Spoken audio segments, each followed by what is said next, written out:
Jess Plumsted has made history as Newcastle's first permanent female ferry master. At the helm of the very ferry she once caught to school every day from Stockton. Jess followed her passion for the water from an early age. Starting as a deckhand at just 18, she worked her way up through the industry before returning home to captain the Stockton ferry. Jess is breaking barriers in an industry that has long been male-dominated, proving that opportunities on the water aren't just for blokes. She's not only steering a ferry, she's steering change, inspiring young women to follow careers they may never have considered. To Jess, thank you for showing everyone what is possible. Newcastle is very proud of you.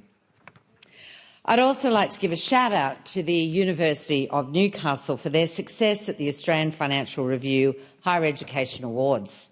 These prestigious awards recognise the very best in higher education across the nation, and the University of Newcastle claimed 2 of the 8 categories, standing tall amongst 43 universities from across Australia.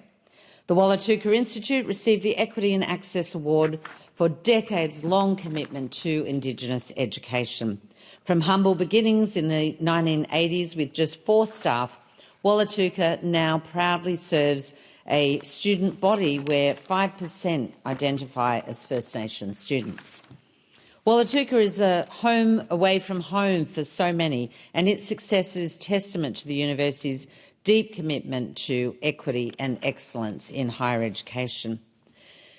And the Emerging Leadership Award went to Professor Matt Dunn, one of Australia's leading brain cancer researchers. Matt's story is both heartbreaking and inspiring. After losing his 2-year-old daughter, Josephine, to the most aggressive form of brain cancer, Matt pivoted his research from leukaemia to paediatric brain cancer. He has since led groundbreaking clinical trials to give children and families hope where there was none. And to everyone at the University of Newcastle, our community thanks you for your exceptional work.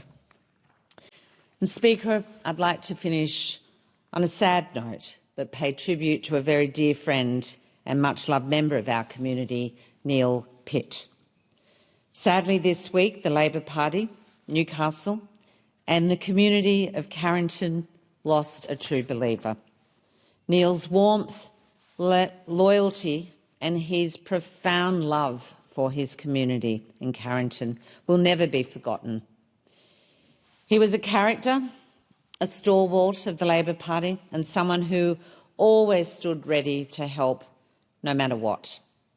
He has supported me on every one of my election campaigns, and I was so very fortunate to spend time with Neil on Carrington Booths at this last election, an opportunity for which I am so grateful for. In his good humour, his generosity, his steadfast belief in community and the strength of community shone through in everything he did. Neil was deeply community-minded. Every morning he walked down to the local shops, stopping off to each household along the way, dropping off items that were needed, checking in to make sure people were all right. Did they need a lift to the hospital? Have you got your medications? That was Neil. He gave so much of himself, even assisting in the aged care homes, offering a listening ear and making sure that nobody was left aside or alone. Neil's passing is a great loss to all who knew him. We will remember him for his kindness, his service and his unwavering commitment to his community and to the Labor movement. My deepest condolences go to Neil's family and friends, to the Carrington community, who I know will be in deep mourning. He will be greatly missed, but his legacy will never be forgotten. Vale, Neil Pitt.